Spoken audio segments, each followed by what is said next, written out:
to the land of Dawn. Natan is flying in the air to bring us into it here for our final game of the series. Here we go. SRG versus VP. I'm liking how both of these teams have adopted so far in this series. The way that we're seeing VP finally go for that really team fight comp as well. I mean, even just looking at the Bruno, it does feel like this is the type of play from Super Egorka that's really gonna go for the fights against SRG. So let's see what the plan is gonna be this time around. Is the early game still gonna pan out the exact same way so far? Because Pluto was already forced to use that Revitalize. Great pressure coming in from Cram so far in this game compared to game number 2. Yeah, good stuff. Emblem builds here, the Bargain Hunter for the Harith. So far, everything looks pretty normal. Well, I guess there's a difference. Oh, good take by Innocent. There's a difference in the Kalea, right? For Pluto, he liked to go for the pull yourself together and the agility. This is a tankier take with the firmness over the agility. On the other side, Master Assassin for Super Egorka, really trying to win out this matchup. So this is adding to what we just mentioned about Virtus.pro changing things up, adapting to what they think or what seems to be one of the best ways to deal with SRG OG and their playstyle so far in this game. And it seems like the action in the mid lane is still on. Will Pluto actually go for the Unbreakable though? Might not for now. So they just resume the farming and play it very cautiously in the first few minutes of the game. The first objective might be the actual fight. Yeah. It's just a battle of prio at this point of the game, right? For both teams. That's why SRG have been sending even Skies to come in mid to clear it out. Stormy's level 4, so first move by SRG on Turtle 1. Oh, there's the grab and Pluto. Will he still be able to commit the AOG? It's a no, and Sakai secures the objective as well as first blood. Bat got forced to flicker away, and that does not allow for Andoryu to at least get close to contest. And now they transition into denying the orange buff. It's all about speed. SRG saw what Virtus.pro were able to do in game number 2 with that speed, with that pace. Tsunami Slam, bringing Pluto back. For the second time around, are they actually going for Pluto? That's his second death in this game. Badcott trying to take out Sakai's, but it's Bober who gets to do it instead. But still, Badcott, he also falls. 2 deaths on Pluto, 1 death on Badcott. Overall, it should still be worth it for SRG here, especially if they deny this trade in the jungle. Innocent's walking up, Yums too. And Doryu gets the retreat down. So at least he finds a bit of value with Skies falling, but it's really not too much, considering, again, SRG got 2 kills on Mr. Sky Prince. Yep, the numbers are clearly in favor of SRG right now. They've also established a 1k gold lead so far, which I feel like is a really good situation, especially if you're Innocent, which is, speaking of Innocent, look at him right now being very confident, using the Zaman Force just to force Super Egorka to go back under his turret. So this is SRG. Yeah. This is the team, this is the experience showing up in terms of holding on to the lead or actually trying to make it grow. This is why, personally, I wouldn't think of the Bruno against the Harith. Like, you're not really a big bully in level 1 to 3 against the Harith. And once Harith gets level 4 into a book and just a book, you get the ultimate dashes, unlimited dashes on the Chrono Dash with the Zaman Force. Yums! Oh, that's such a quick rotation from Stormy as well as Yums. A very decisive flicker and Tidal Strike as well. But the counter engage takes down Yums, but the Zaman Force, the cooldown is already gone. Now they actually try to go for Pluto, but Andoryu makes it just in time. Will he be able to cast the Yogi Shadow Kill though? He will! And Stormy gets traded down, but the Phantom Execution! Oh my goodness, Sakai's, he got Andoryu! Very unfortunate. They split apart. It was a good flicker from Stormy to bring in to disperse the damage, but then they just dispersed again, and now Turtle 2. They don't have the jungler. They don't have their jungler.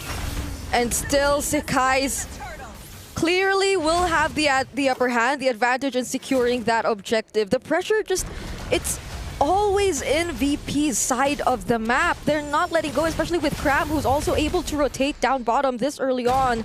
So they're clearly trying to go for the objectives, but at least for VP, it's a commendable way that they're able to deal and defend their turrets for now. Super solid from SRG. That pace that they've been playing with, they've literally just again, adapted to VP style. In game number 2, VP were the ones constantly fighting, constantly getting the early setups onto neutral objectives. This time, it's SRG. They're first into the fights. They're first into neutral objectives as well. And everyone wants smoke. Even Innocent in the bottom lane, constantly going for 1v1s, feeling confident. Andoryu brought back. There's no way out if you're Andoryu. And I think the way we're seeing SRG play this so far is that they're not following a certain system. They don't follow a certain sequence when it comes to forcing the fights. Anyone can actually start the fight if they want to do it. Can either be Innocent if he's confident enough to use the Zaman Force, or even the Fettered Airstrike. But hold on, speaking of Innocent, he might put himself in a dangerous position. Badcock still catches up, but there's a flicker and the Zaman Force to keep him alive. Stormy catches up too, which makes Virtus.pro a little hesitant. There's too much members, or too many members from SRG who caught up in that moment. And SRG get the wave up top. They get a turret too. They have some more capitalization over VP, who've just been reacting to the plays of SRG without much to say in the macro game. They're not able to trade for much here. It was a flicker. I guess it was pretty good, right? Because you got a flicker, and now next fight you should be able to punish Innocent if you catch him. But it's an if. SRG got an absolute. They got a structure down that will be down forever. SNB gold difference here, 1,200 gold lead for Skies. The last 2 games he's been, I would say, struggling, right? Game 1 as well, losing out to Farm against Andoryu. And game 2, we know what happened. So great to see Skies finally in the lead. I mean, for VP, I guess they don't really have a choice but to wait for their timings, to wait for Super Igorka. But now they might actually try to contest for this objective. AOG already committed. Actually knocks up a couple members from SRG OG, but they immediately take down Stormy, but Pluto gets punished as well. Yooms tries to escape, but he will not succeed. And look at the damage coming in from Super Igorka and Badcock, who decides to dive under the turret just to get that kill, allowing Andoryu to finally get a turtle for his team. Pluto! Last-ditch effort. Most of the times you see a Gato catch AOG back. He was mounted. He was bound to die, and he decided to AOG forward. He even caught Stormy off guard. He popped in the Feather Airstrike thinking that the AOG will be defensive, or thinking that would at least be like a slam forward to cancel out the AOG. Miscom by SRG. Great punish by VP.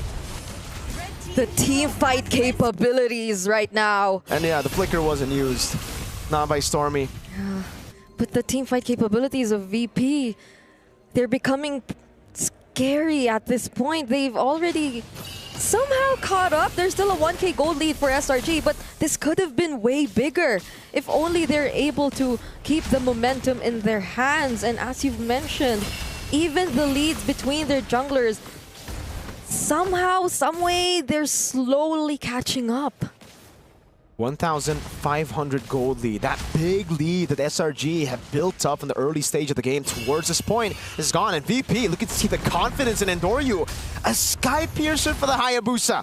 Correct me if I'm wrong, but I don't remember seeing this even in the wildcard. Oh man, another pick. Super Igorka gets it 2-0-2, and it was Cram who got caught. There was a different intention, I feel, for SRG. They had plans to do something up top, but majority of the members of VP, they weren't there. They were in the mid lane, they were in the bottom lane, and Pluto droning out Sekai's and gets to AOG out of it. So they did so much to zone, but luckily SRG, they get to hold on that tier 2.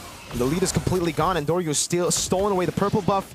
Skies is still a level ahead, and that could be an angle that SRG decide to use to contest for the neutral objective. Your Lord spawning in the game at the 9th minute mark as Andoryu constantly farms up, trying to get even in level up against Skies. But VP know they've got a winning angle here. They have to play for Super Igorka yet again on a safe pick that's just previously shoot. This is balling away. Cram. Oh, Pluto's already down half. But so is Cram though. Oh, they find Sekai. They go for the Tsunami Slam onto Bober. What a beautiful target for SRG OG. Innocent also using the Zaman Force. Might just be able to get another kill, but the AOG immunes him for a while, but not for long. Ogi Shadow Kill also committed as well by Andoryu, and that might not be enough anymore for Virtus.pro to keep going with this fight. Super Igorka chased by 4. Andoryu tries to go in, but he doesn't have the Ogi Shadow Kill anymore, but still fights Stormy. Tries to get away, but it won't be enough. That's still 4 members of SRG OG. The recovery from the Selangor Red Giants OG Esports now straight to the Lord. 10 minutes in, 2,000 gold lead back. So they're back where they're left off. Not completely, but they're on the way there. Virtus.pro, Bober way too aggressive, standing up front, not respecting the concealed potential of Yums, and he got caught. He got caught hard. Everyone wasn't really able to recover from that position. Everybody was just throwing in skills, even Endoryu. He walked up with the quad shadow, got the shadow kill in, but he was stunned right as he went for the quad shadow. So it ended up being a very awkward shadow kill that got, I think most of the damage was actually on the Lord. So very unfortunate for VP, for SRG, back to plan A. Going with the snowball, utilizing the Lord, 4,600. There you go. That's where they left off. VP need to be a little more careful about when or where they position themselves, especially for heroes like Bober, because he wasn't able to even use the Fury of the Phoenix anymore to scout the other members of SRG. Wow. OG, but Endoryu with that single combo and the Feathered Airstrike, he gets deleted on the Hayabusa, even with the quad shadows. There's no way out. And the Holy Shields, once again, they are already down. But this is the punish from VP. They find Innocent. Sekai's, though, still a massive threat. So they focus on taking down the Lord for now. But Sekai's, he just won't stop.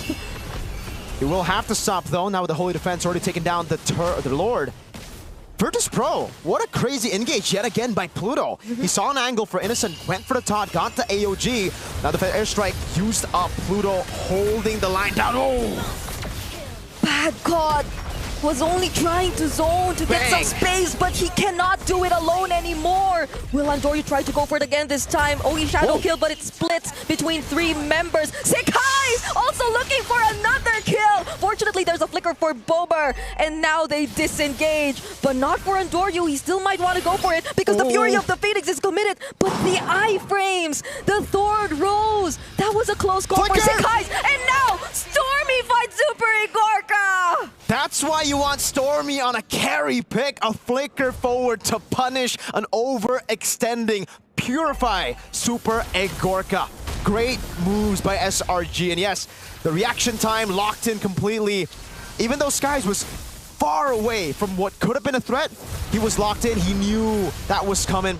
Went for the Thorn Rose, dodged away from it, and now without Super Igorka, they're sieging in the base yet again for a base turret, and they'll be happy with that. They gotta keep discipline. They know that VP have many ways to still turn things around despite the 7,000 gold lead, so they have to take it slow. The Feathered Airstrike is such a problem at this point for a VP. I mean, they have the Hayabusa, but now that Stormy's always protected by the other members of SRG, or at least beside another member of SRG, makes things so hard for Endoryu to find the right pickoff. And I feel like that's one of the biggest things that they have to figure out now that they're forced to defend for majority of the game. How do they actually find that one single pickoff if SRG are just always grouped up and their tankiest frontliners, they can't find a way to deal with it just yet? I mean, Super Igorka, I feel like he already has the Malefic gun. Yeah. So somehow there's a little bit more of range to it. But if you're forced to disengage just from joining the fights for a while, then how could you maximize the passive of the Bruno at this point? Skies walks up. We're also reaching a point where Badcot's really struggling to stay relevant. Pluto walks up. Yums and Innocent from behind knocks up 2, and without even the Zaman Force, just the Thorn Rose already eliminates Stormy and Bober. Pluto trying to walk back to the base, but Badcot and Endoryu, what can they do if their paths are being blocked like this? Still has the quad shadow, so we'll find a way to go back. But they're not letting up. They're chasing after him. They won't let him go back to the base. They want to end the game right here, right now. No upset, at least not here, is what they're saying. Skies walks up the puncture. Zaman Force over SRG. Badcot's trying to deal with the waves, but there's still a single cart minion left. And that is it for